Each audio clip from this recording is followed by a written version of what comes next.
नमस्कार, प्रतिदिन दैनिक अखबार संपादकीय आडियो में आपका स्वागत है। अब हेडलाइन सुनिए। देश में नॉलेज पूल बनाने की हमारी क्या योजना है। दैनिक भास्कर, पलायन भविष्य का सपना या डरावना ख्वाब, बिजनेस स्टैंडर्ड, डिजिटल ठगी, जनसत्ता, सही दिशा में कश्मीर, राष्ट्रीय सहारा, काम के घंटे बढ़ाकर फायदा नहीं, नुकसान ज्यादा, हिंदुस्तान।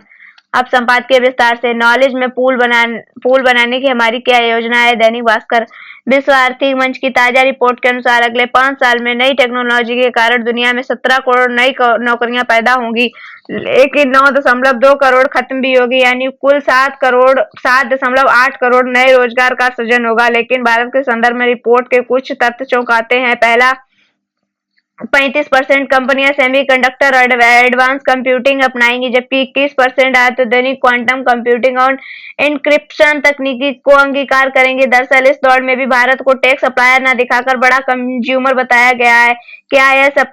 क्या यह संतोषजनक स्थिति मानी जाएगी। दूसरा, रिपोर्ट के अनुसार भारत में स्किल गैप के कारण नौकरी में बने रहने के लिए 40% लोगों को अपना टेक ज्ञान बढ़ाना पड़ेगा।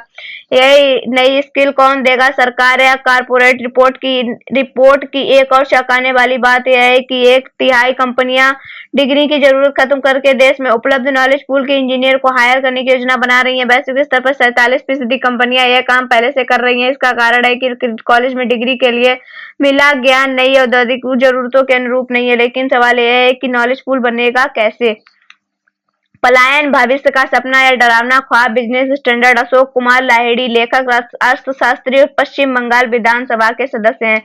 भारत में आंतरिक पलायन कोई नई बात नहीं है। देश में यह सिलसिला सदियों से चलता आया है। उदाहरण के लिए 19वीं सदी में राजस्थान के मारवाड़ी कारोबार करने के लिए देश के सुदूर पूर्वी हिस्से तक पहुंच गए और वीरता दिखाने में माहिर मराठा समुदाय ने पश्चिमोत्तर और दक्षिणी तक अपनी उपस्थिति दर्ज कराई थी। इसी तरह बंगाली, तमिल और तेलुगु समुदाय के लोगों भी John company, east India company और बाद में ब्रिटिश सरकार के कर्मचारी के रूप में पूरे देश में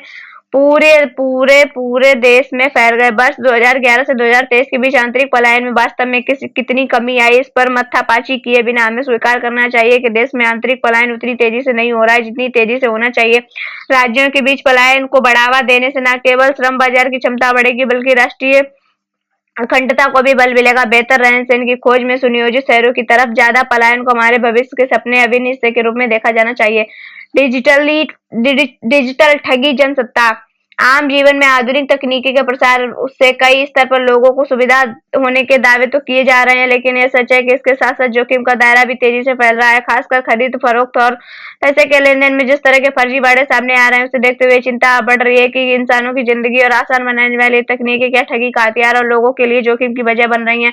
पिछले कुछ वर्षों के दौरान किसी सामान की खरीदारी या अन्य किसी सेवा के बदले पैसा चुकाने के लिए ऑनलाइन माध्यम का उपयोग तेजी से बढ़ा है। इसमें एक मुख्य प्रचलित तरीका क्यूआर कोड को स्कैन करना है, जिसके जरिए लोग अपने खाते से पैसा दूसरे के खाते में भेज देते हैं। देखा जाए तो यह पैसे के लेन देन का नया एक आसान तरीका लगता है, मगर अब इसमें जिस तरह के फर्जीवाड़े सामने आने लगे हैं उसे यह साफ है कि यह माध्यम यह पूरी तरह से सुरक्षित नहीं रह गया है। दरअसल मध्य प्रदेश के खजुराहो में कुछ जलसाजों ने कई दुकानों को बाहर लगे क्यूआर कोड को चुपके से अपने क्यूआर कोड से बदल लिया और ग्राहकों द्वारा दुकानदारों को भेजे गए पैसे अपने खाते में ले लिया। गनीमत है कि मामला सामने आने के बाद पुलिस ने खोजबीन शुरू की और आरोपी पकड़ में आ गया। देखने में ठगी की कोई छोटी घटना लगती है, मगर इससे पता चलता है कि खरीदारी या पैसों के लेन देन के मामले में जिस डिजिटल माध्यम को सबसे सुरक्षित और पारदर्शी बताया जा रहा है उसमें किस तरह के स्तर के खतरे हैं। इसके अलावा डिजिटल अरेस्ट या ओटीपी मंगवाकर बैंक खाता खाली करने के मामले आए दिन सामने आ रहे हैं। जैसे जैसे बाजार में खरीदारी या किसी अन्य मद में भुगतान करने के लिए क्यूआर कोड या डिजिटल माध्यम का विस्तार हो रहा है, वैसे वैसे नगद लेन देन करने वालों के सामने मुश्किलें पेश आ रही हैं। डिजिटल ठगी के बढ़ते मामले तत्काल इसे सुरक्षा का तंत्र विकसित करने की जरूरत रेखांकित करते हैं। सही दिशा में कश्मीर, राष्ट्रीय सहारा। प्रधानमंत्री नरेंद्र मोदी ने सोमवार को कश्मीर के गरंद जिले में 6.5 मीटर लंबी जेड मोड़ सुरंग का उद्घाटन करते हुए कहा कि कश्मीर देश का मुकुट है, इसलिए मैं चाहता हूं कि यह ताज और सुंदर तथा समृद्ध हो। उन्होंने आगे भी कहा कि मैं बस इतना चाहता हूं कि दूरियां अब मिट गई हैं तो हमें मिलकर सपने देखने चाहिए, संकल्प लेना चाहिए और सफलता हासिल करनी चाहिए। लेकिन इस अवसर पर जम्मू कश्मीर के मुख्यमंत्री अमर अब्दुल्ला का दिया गया भाषण ज्यादा महत्वपूर्ण और प्रशंसिक है, जिसके अनेक नीति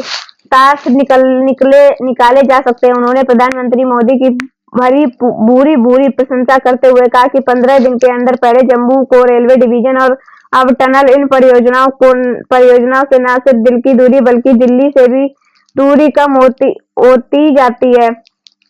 प्रधानमंत्री मोदी का भाषण का उल्लेख करते हुए मुख्यमंत्री अमर ने कहा, मेरा दिल कहता है कि प्रधानमंत्री बहुत जल्द जम्मू कश्मीर के लोगों को किया गया अपना तीसरा वादा भी पूरा करेंगे, जो राज्य का दर्जा वाला करना है। मुख्यमंत्री के भाषण से प्रतीत होता है कि उनका कांग्रेस नेता राहुल गांधी से मोह भंग हुआ है और उन्होंने अच्छी तरह से समझ लिया है कि अगर जम्मू कश्मीर का विकास करना है तो यहाँ व्यवस्थित सरकार चलानी है तो प्रधानमंत्री मोदी के सहयोग से ही चला सकते हैं, टकराव से नहीं। अगर मोदी का सहयोग मिलता रहेगा तो केंद्र का अनावश्यक हस्तक्षेप भी नहीं होगा। जाहिर है कि इस पर्वतीय प्रदेश में राज्य सरकार और केंद्र के बीच सहयोग से ही लोकतंत्र मजबूत होगा, शांति और स्थिरता आएगी, आतंकवाद और अलगाववाद परास्त होगा। किसी भी क्षेत्र के विकास के लिए आवश्यक शर्तें हैं। पिछले कुछ वर्षों के दौरान राज्य में आतंकी घटनाओं की उल्लेखनीय कमी आई है, संतोषजनक विकास भी हुआ है, जिसके कारण पर्यटन उद्योग को बढ़ावा मिला है। राज्य के मुख्यमंत्री अमर अब्दुल्ला ने अपने भाषण के जरिए समझदारी का परिचय दिया है और अच्छी बात यह है कि भाषण के जरिए समझदारी का परिचय दिया और अच्छी बात यह है कि यहाँ के मुसलमान अच्छी तरह समझने लगे कश्मीर का भविष्य अस्थिर, अराजकताग्रस्त और आर्थिक रूप से संकटग्रस्त पाकिस्तान जैसे देश के साथ नहीं है, बल्कि भारत जैसे लोकतांत्रिक, स्थिर और आर्थिक रूप से मजबूत देश के साथ है। मुख्यमंत्री अमर अब्दुल्ला कश्मीरी आवाम की सोच का प्रतिनिधित्व कर रहे हैं। काम के घंटे बढ़ाकर फायदा नहीं, नुकसान ज्यादा। हिंदुस्तान, गौरव वल्लभ, अर्थशास्त्री एवं भाजपा नेता।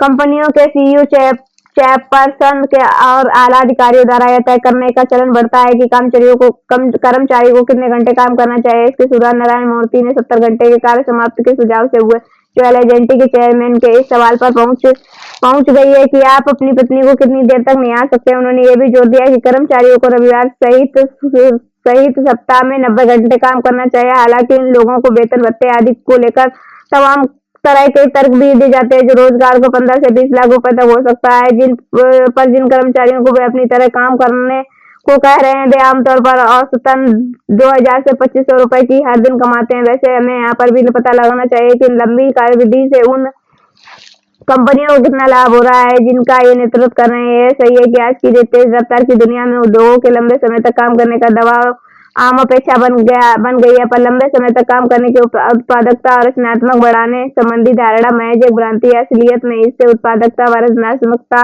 दोनों कमजोर हो सकती हैं और कर्मचारियों की सेहत पर नकारात्मक प्रभाव भी पड़ सकता है। दरअसल उत्पादकता को अक्सर एक तय समय सीमा के भीतर किए गए काम की मात्रा के रूप में परिभाषित किया जाता है और इसका काम के घंटों में सीधा अनुपातिक रिश्ता नहीं होता, जबकि कुछ लोग मानते हैं कि अतिरिक्त घंटे काम करने से अधिक होता है, मगर अधिक काम करने से दक्षता पर असर पड़ सकता है, क्योंकि एक बार जब कर्मचारी थकान के एक निश्चित बिंदु पर पहुंच जाता है तो ध्यान केंद्रित करने व एकाग्रता की उसकी क्षमता कम हो जाती है। आर्थिक सहयोग और विकास संगठन के एक शोध से पता चलता है कि दक्षिण कोरिया जैसे लंबे कार्य घंटों वाले देश की उत्पादकता अधिक हो यह जरूरी नहीं है। जिसके उलट नीदरलैंड जैसे देशों की जो काम के घंटों को लेकर कहीं अधिक संतुलित नजरिया रखते हैं, उत्पादकता दर कहीं अधिक है। जैसा जाहिर तौर पर कर्मचारियों को थकान आने में बाद सर्वोच्च देने में की क्षमता आने वाली कमी के कारण होता है। इतना ही नहीं, लगातार अधिक काम करने से शारीरिक और मानसिक थकावट हो सकती है, जिससे कर्मचारी बीमार हो सकता है और उन्हें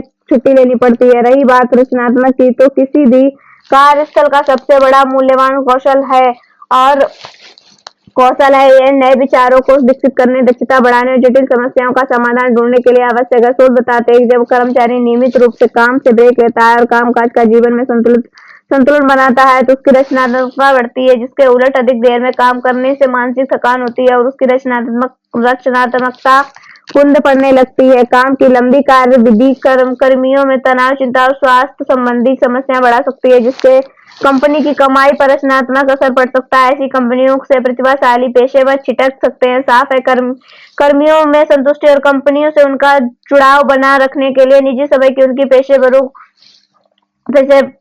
और निजी जीवन को लेकर संतुलित नजरिया रखती है। वह कर्मचारी उत्पादकता, रचनात्मकता और स्वास्थ्य तीनों में निरंतरता बनी रहती है। इसका बड़ा उदाहरण जापान में माइक्रोसॉफ्ट कंपनी है, जिसने अपने कर्मियों के लिए 4 दिन के कार्य सप्ताह का नियम बनाया और गुणवत्ता से किसी तरह से समझौता किए बिना उत्पादकता में उल्लेखनीय वृद्धि दर्ज की है। स्कैंडिनेवियाई देश में भी कार्य और जीवन के संतुलन पर ध्यान दिया जाता है और उत्पादकता व कर्मचारियों की संतुष्टि दोनों में लगातार शीर्ष स्थानों पर बने हुए हैं। जाहिर है, कर्मचारियों की उत्पादकता, रचनात्मकता और बेहतरी को निखारने के लिए इन वरिष्ठ अधिकारियों को कुछ नहीं करके भी देखना होगा। धन्यवाद।